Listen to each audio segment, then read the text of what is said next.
할렐루야. 반갑습니다. 작년에 뵙고 또 올해 또 뵙습니다. 우리 말라기를 제가 12월 달에 했는데 마지막 말라기 4장을 송구 영신 예배에 이렇게 말씀을 전하게 됐습니다. 오늘 이 말씀을 보면 심판에 대한 것과 구원에 대한 이야기가 같이 나오고 있어요. 근데 이제 하나의 예언이 한 가지 사건을 예언하는 게 아니라 하나의 예언이 두 번, 세 번 반복 일어날 어떤 것들을 예언하는 게 성경에 참 많아요. 예수님께서 예루살렘 멸망을 예언하는데 예루살렘에 대한 멸망은 주후 70년 로마 디도 장군에 의해서 예루살렘이 완전히 멸망하는 것에 대한 예언이죠. 그러나 그 예언은 그 예언으로 끝나는 것이 아니라 예수님 재림할 때 세상을 심판할 것에 대한 교회를 공격하는 세상, 마지막 시대는 그래요. 교회를 다 없애려고 하죠.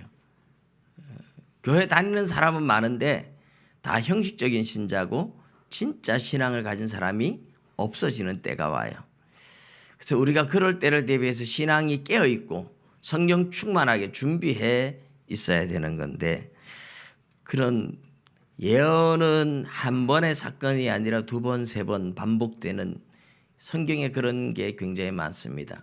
거짓 선지자가 한 번 일어나고 끝나는 게 아니고 역사 속에 계속 일어나고 재난이 반복되고 전쟁이 반복되고, 그래서 이런 예언은 반복적인 것들을 이야기를 합니다.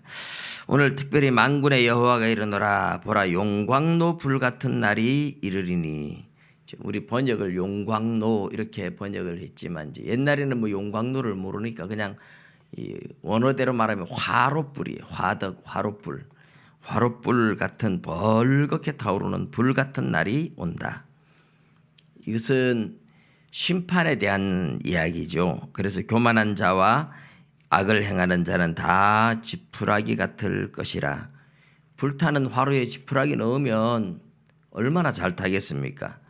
마른 장작을 넣어도 마찬가지고 젖은 장작을 넣어도 타오를 판인데 지푸라기 넣으면 얼마나 잘 타겠어요. 하나님의 심판의 불이 그만큼 강렬한 것을 이야기하는 거죠.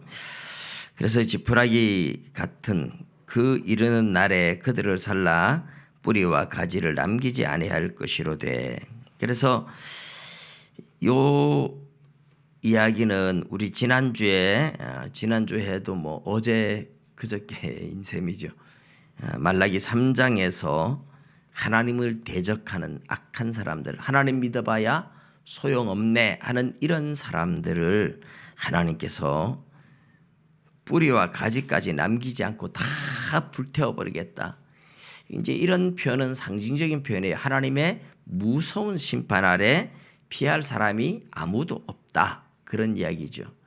그런데 이런 하나님의 심판이 예수님 재림할 때만 일어나는 것이 아니라 초림 때부터 그 말씀 앞에 말씀을 거역하고 주님을 배반하고 이런 사람들은 사실 이 심판 아래에 들어간 것입니다. 그런데 이렇게 하나님을 대적하는 사람들은 심판하는데 내 이름을 경외하는 너희에게는, 이랬어요. 내 이름을 경외하는, 하나님을 경외하는 사람들이 피차에 말하매 그랬었죠. 3장 16절에 여호와께서 그것을 분명히 들으시고 여호와를 경외하는 자와 그 이름을 존중히 여기는 자를 위하여 여호와 앞에 있는 기념책에 기록했었다고 말씀했어요. 이제 하나님을 경외하는 이 사람들에게는 공의로운 해가 떠올라서 치료하는 광선을 비추겠다. 공의로운 해, 이것은 이제 예수님에 대한 상징이죠. 그래서 치료하는 광선을 비추겠다. 치료하는 빛을 비춘다라는 표현이 사실은 원어로는 날개라는 뜻이, 카나프라는 날개라는 뜻인데, 하나님의 그 은혜의 빛이 날개처럼 너희들을 덮을 것이다, 그런 뜻이에요. 암탉이 추운 겨울에 뭐 병아리들 봄에 이제 알을 까지만은 추워서 막 그럴 때 날개 탁 펴가지고 그 품 안에 품는 것처럼, 보호하는 것처럼 예수 그리스도의 그 은혜의 날개를 펴서 성도들을 그 은혜의 품으로 안아준다는 뜻이에요. 치료하는 광선의 빛을 바라겠다 하는데 치료하는 광선의 빛이 날개가 되어서 이런 뜻이에요. 날개가 되어서 하나님을 경외하는 사람들을 품어주게 되는데 치료하는 광선이 치료를 하는데 뭘 치료할까요? 질병을 치료하겠죠. 첫째는 예수님이 오셔서 그래서 나병 환자들, 열병, 중풍병, 혈기 마른 자, 안진병이 다 일으켜요. 그러나 이것만이 아니라 우리 마음의 상처를 치료해. 제일 중요한 거는 몸의 장애보다도 마음의 장애가 더 큰 문제죠. 마음이 병들어 있는 사람은요, 아무리 좋은 얘기를 해도 귀에 들어오질 않아요. 마음의 상처가 있는 사람은 이 상처를 치료받기 전에는 은혜를 받을 수가 없어요. 그래서 마음의 상처 치료가 더 중요한 거예요. 그래서 마음의 상처, 하나님께서 이런 것도 치료하시는데 그렇게 되면 어떻게 되느냐? 너희가 나가서 외양간에서 나온 송아지같이 뛰리라. 또 너희가 악인을 밟을 것이니 그들이 내가 정한 날에 너희 발바닥 밑에 재와 같으리라. 만군의 여호와의 말이니라. 예수님이 이 땅에 초림할 때 그리고 재림할 때를 같이 섞어서 지금 예언하고 있는 거예요.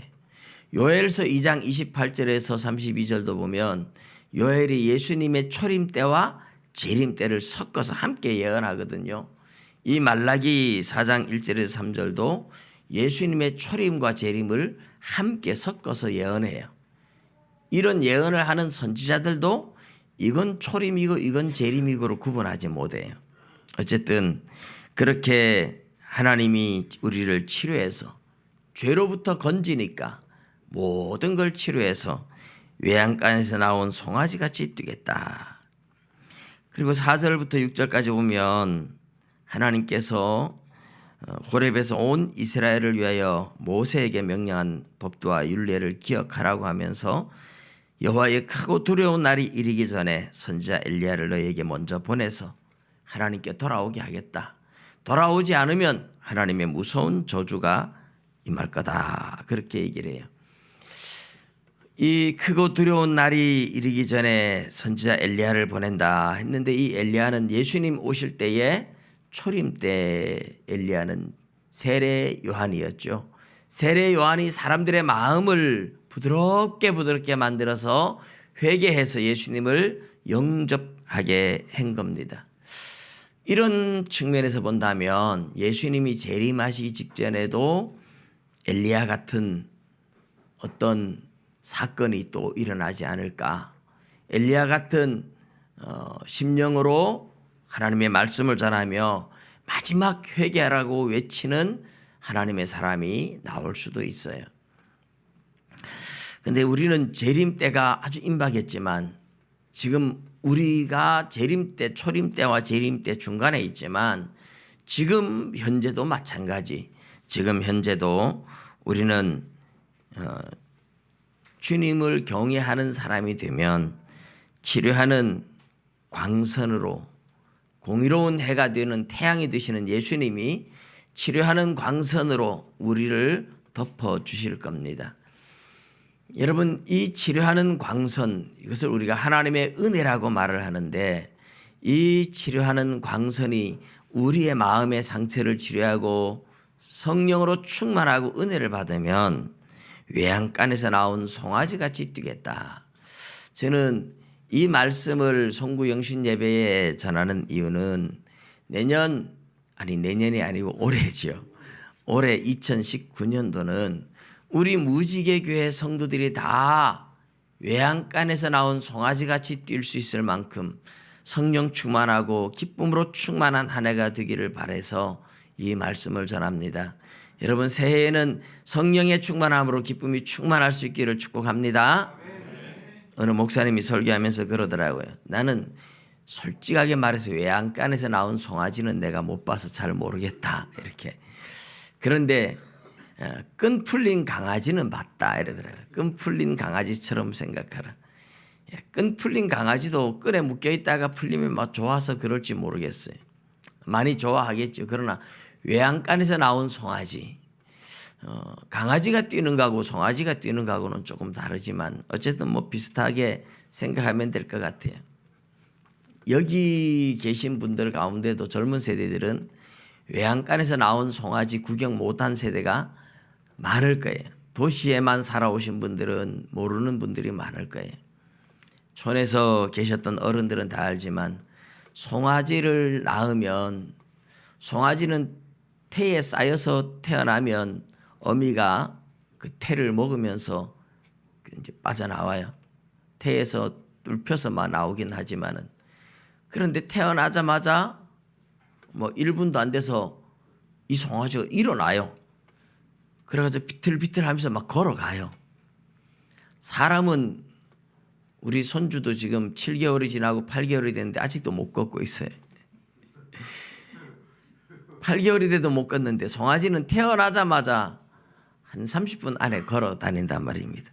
처음에는 다리를 펴고 그냥 비틀거리는데 뭐 얼마 안 지나면요 꼿꼿하게 잘 걸어 다닙니다. 근데 아주 어릴 때는 마구간에 가두어 놓고 어미 젖을 먹으면서 마구간에서 이렇게 자라는데 어느 정도 자라면 이제 몸에 힘도 오르고 너무 커서 사람이 통제하기 어려울 때는 코에다가 콧군들이라 그러죠. 이걸 뭐라 그럽니까? 코에다가 노간주 나무를 우리 시골에서는 그래서 노간주 나무라고 가시 많은 이 나무를 가지고 잘라서 깨끗하게 다듬어 가지고 코에다가 끼웠었어요.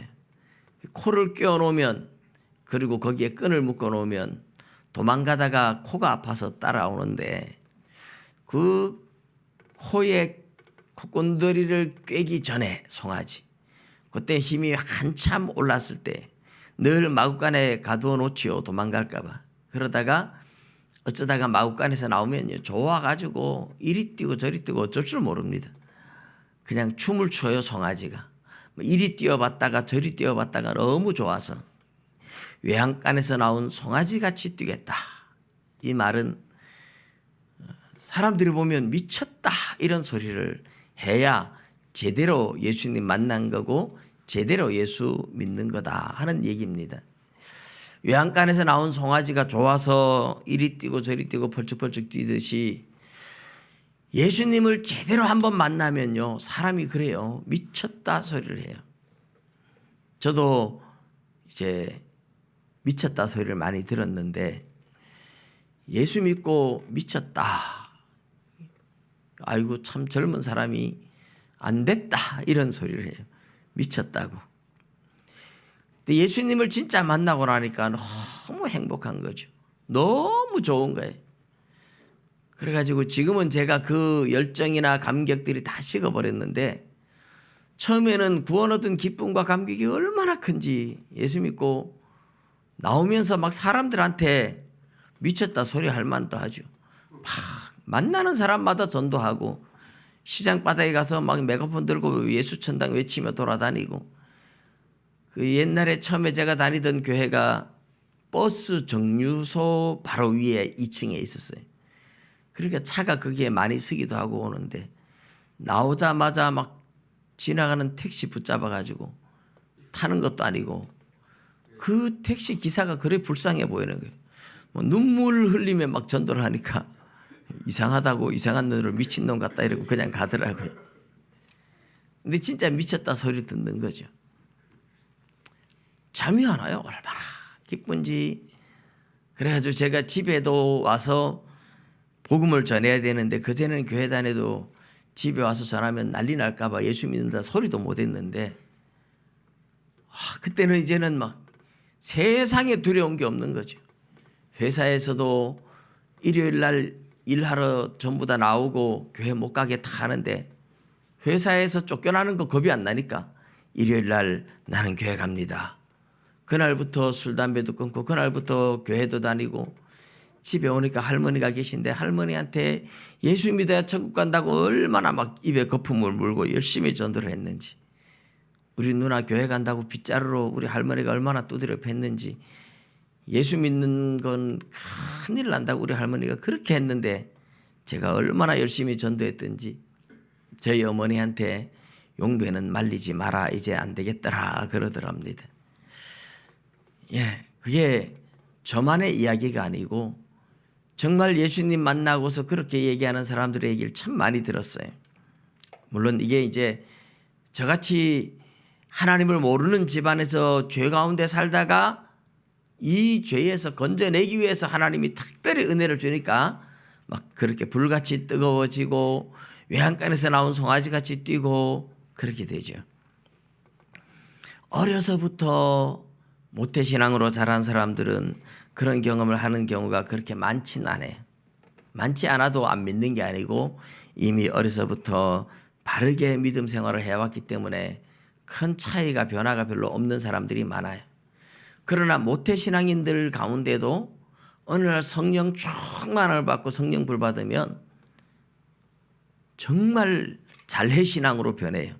모태신앙이 잘해신앙으로 변하면요 더 뜨겁더라고요.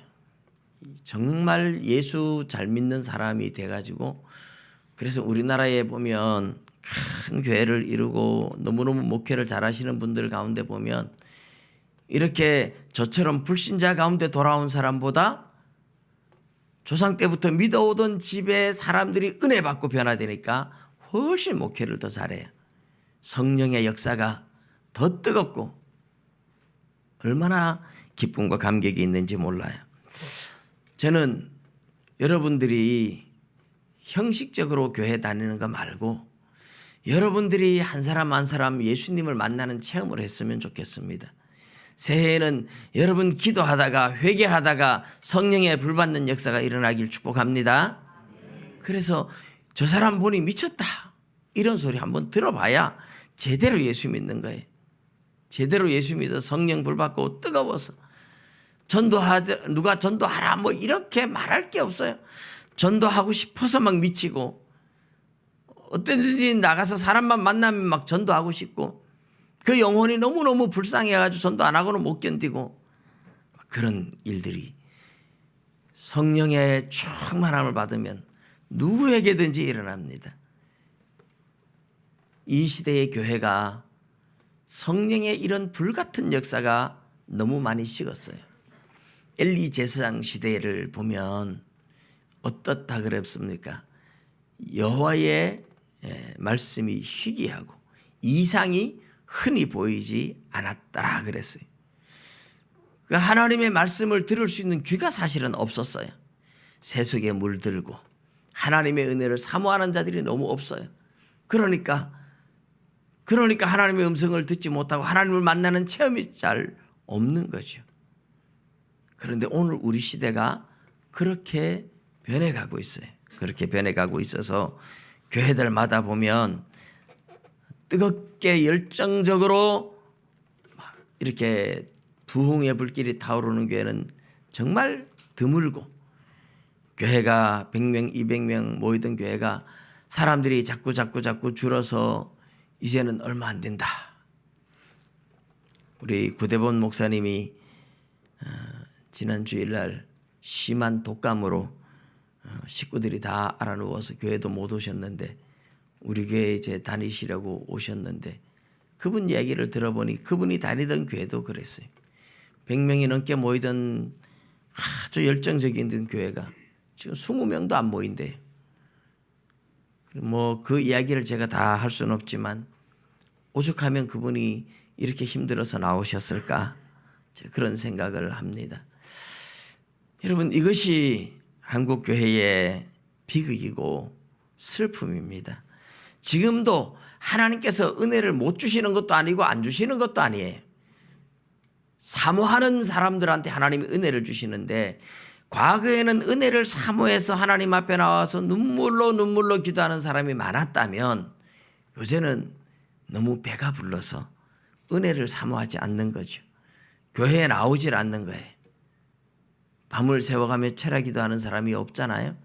옛날에는 많았어요. 제가 전사 시절에도 교회 가서 철야 기도하면 저만이 아니라 학생들도 많이 나와서 집사님들도 나와서 같이 기도를 했어요. 요즘은 제가 계속 철야 기도를 혼자서 시작을 했지만 밤을 새워 기도하기는 그냥 저녁에 와서 기도하는 분도 찾기가 어려워요. 요즘 우리가 너무 잘 사는 시대가 되었기 때문에 그래요.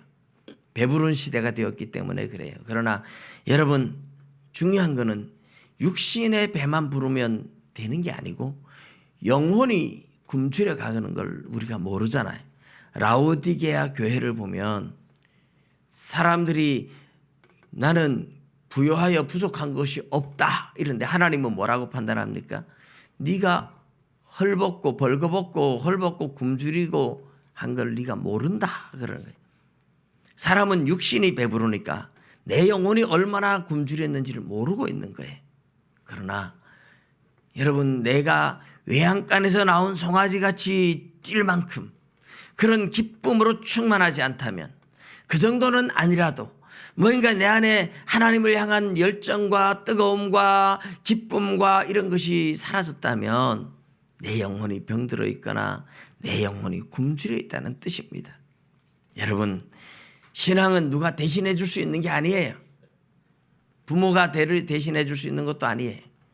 새해에는 내 영혼이 살아야 되겠다 하는 각오를 가지고 여러분의 영혼이 살 수 있도록 말씀 보고 기도하는 이 경건한 삶을 매일매일 꾸준하게 하셔서 정말 여러분들도 성령 충만함을 받고 외양간에서 나온 송아지같이 기쁘게 뛸 수 있는 그 기쁨을 누리는 한 해가 될 수 있기를 주님의 이름으로 축복합니다.